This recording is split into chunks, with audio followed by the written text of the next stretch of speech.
তো হ্যালো বন্ধুরা, দেখো আজ সকাল সকাল ভিডিওটা শুরু করছি আর তোমরা পাশে থাকো, দেখতে থাকো। ঠিক আছে বন্ধুরা? তো দেখো, সারা রাতই কিন্তু বৃষ্টি হচ্ছে। তোমাদের ওদিকে হচ্ছে নাকি কমেন্ট করে জানিয়ে দিও। আমাদের এদিকে কিন্তু সারা রাত বৃষ্টি হচ্ছে আর সকাল হয়ে গেছে, তবু কিন্তু বৃষ্টি হতেই চলেছে। কিন্তু বৃষ্টির কাজ বৃষ্টি করুক, কিন্তু আমাদের কাজও আমাদের করে যেতে হবে।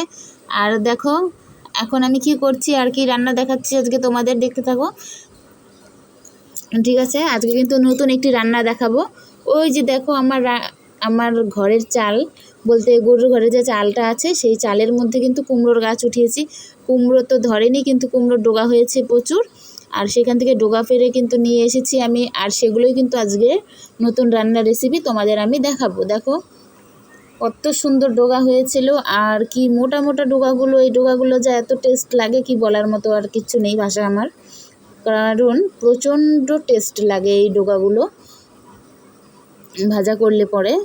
তোমরা দেখতে থাকো আমি কিভাবে কি করছি। কারণ মিষ্টি কুমড়োর ডগা তো তোমরা খেয়েই থাকো, কিন্তু কুমড়োর ডগা হয়তো খাওনি। চাল কুমড়ো এটা কিন্তু মিষ্টি কুমড়ো না, চাল কুমড়োর ডগা। তো দেখো, চাল কুমড়োর ডগা কিন্তু মিষ্টি কুমড়োর ডগার থেকেও বেশি টেস্ট লাগে। যাদের বাড়িতে আছে তারা অবশ্যই ট্রাই করো। তো দেখো এখন কিন্তু আমি পিস পিস করে কেটে নিচ্ছি, আর কিভাবে কেটে নিচ্ছি সেগুলোও দেখে নাও। দেখো পাতাগুলো কিন্তু আমি বেশি কুচি করব না, কারণ ভাপিয়ে নিতে হবে, তো সেই জন্য পাতাগুলো কিন্তু কুচি করা যাবে না। আর এদিকে ডাঁটগুলো কিন্তু আমি দেখো ছোট ছোট করে আঙ্গুল সাইজের মতো কেটে নিয়েছি, আর ছুলেও নিয়েছি। এত সুন্দর দেখো, মোটা মোটা, খেতেও কিন্তু বেশি হেভি টেস্ট লাগে। দেখতে থাকো। আর এই যে দেখো পাতাগুলো কত সুন্দর, একবারে সবুজ। এই পাতাগুলো কিন্তু কেটে কেটে পিস পিস করে নেব। আমি কিভাবে কাটছি তোমরা দেখে নাও। দেখো আমার কতগুলো ডগা হয়েছে ওদিকে, আর এই যে দেখো পাতাগুলো আমি কিভাবে কেটেছি সেটা দেখে নাও। দেখো কি সুন্দর লাগছে না দেখতে ডগাগুলো? তাহলে খেতেও সেরকমই টেস্ট লাগবে। যে জিনিসের যেরকম সৌন্দর্যতা, সেই জিনিসের সেরকম স্বাদও বাড়ায়, জানো বন্ধুরা। আর সবুজ শাক পাতার তো কোনো তুলনাই হয় না, কারণ তারা যে পরিমাণ আমাদের শরীরে ভিটামিন দেয়। তো যাই হোক, অনেক গল্প করলাম তোমাদের সাথে। আর এদিকে দেখো আমার আর কিছুটা পরিমাণ ডগা রয়ে গেছে, তো সেগুলো আমি কেটে নেব। তো চলো দেখতে থাকো।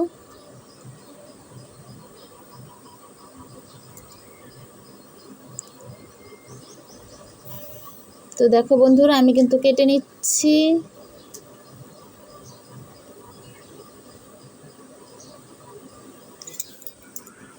ছোট ছোট পিস পিস করে কেটে নেব।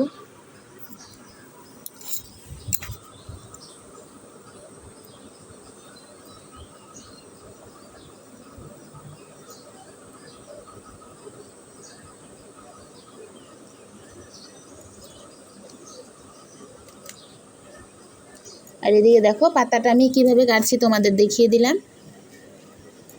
পাতা কাটা, এই দেখো এইভাবে ফাটিয়ে মধ্যে থেকে একটা ফালটা দিয়ে দেবো। হ্যাঁ, এই যে দেখো বন্ধুরা, বেশি কুচি করবে না, কারণ হচ্ছে বেশি কুচি করলে গলে যাবে। কারণ কুমড়োর পাতা ডগা খুব নরম হয় তো।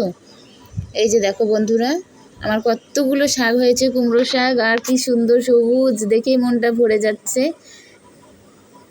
অনেকদিন পর আজকে কুমড়ো শাক করছি বন্ধুরা, তোমরা বাড়িতে ট্রাই করবে। আর দেখো আমি ধুয়ে টুয়ে নিয়ে এসেছি সব কাটার পর, আমার কতগুলো শাক হয়েছে।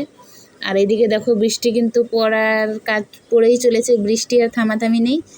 আর চলো আমাদের কাজ আমরা শুরু করে দিই। আমি উনুনে কয়লাটা বসিয়ে দিয়েছি, আর কয়লাটা বসিয়ে দেওয়ার পর কিন্তু আমি দেখো জল দিয়ে দিয়েছি।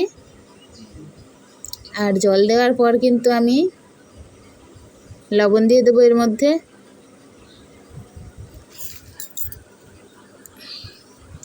দেখো ভাপানোর জন্য কিন্তু লবণ দিলাম, আর পরে শাকের মধ্যে হালকা একটু দেবো, বেশি দেবো না, কারণ ভাপানোর সময় কিছুটা বেশি দিয়েছি। আর তারপর কিন্তু আমি শাকটা ঢেলে দিচ্ছি।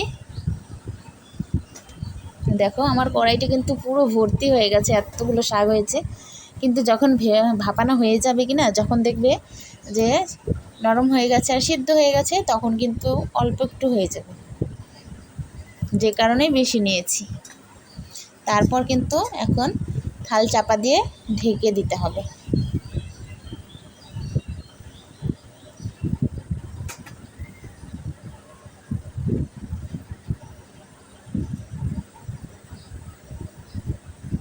তো দেখো আমি কিন্তু আমার যে গাবলা ছিল গাবলাটা দিয়ে আমি ঢাকা দিয়ে রেখে দিয়েছি কিছুক্ষণের জন্য।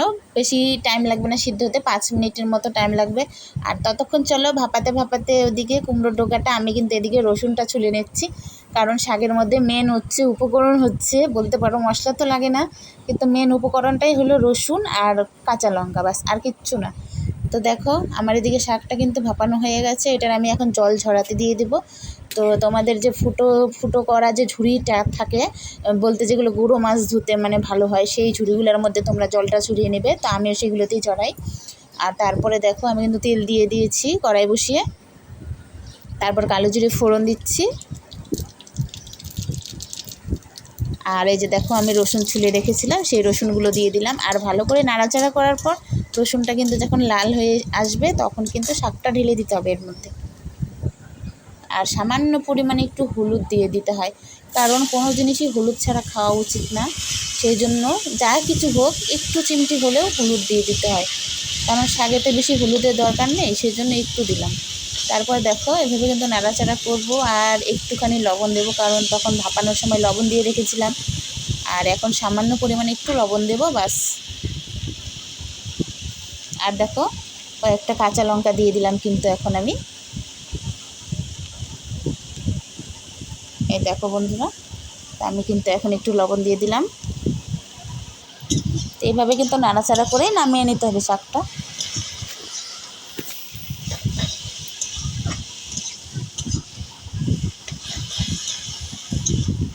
দেখো কত সুন্দর কালার আর কত সুন্দর লাগছে দেখতে, তোমরাই বলো কমেন্ট করে। আমার ভিডিওগুলি তোমাদের কেমন লাগে কমেন্ট করে জানিয়ে বন্ধুরা। আর আমার চ্যানেলটি সাবস্ক্রাইব করে আমার পাশে থেকো, ঠিক আছে বন্ধুরা। দেখো এত সুন্দর নাড়াচাড়া করতে করতে শাকটা কত সুন্দর হয়ে গেছে। তো যাই হোক, এই যে দেখো বন্ধুরা আমার কিন্তু শাকটা নামানো হয়ে গেল, শাকটা কিন্তু রেডি। আর তোমরা দেখেই জানিয়ে দিও কেমন লাগছে, তাহলে খেতে কেমন হবে। খেতেও কিন্তু হেভি টেস্ট, তোমরা অবশ্যই বাড়িতে ট্রাই করো বন্ধুরা। আর নতুন নতুন রান্নার ভিডিও পাওয়ার জন্য আমার চ্যানেলটি সাবস্ক্রাইব করে রেখো, ঠিক আছে বন্ধুরা। দেখো কত সুন্দর কালার আর কত সুন্দর দেখতে লাগছে, খেতেও কিন্তু হেভি লাগে।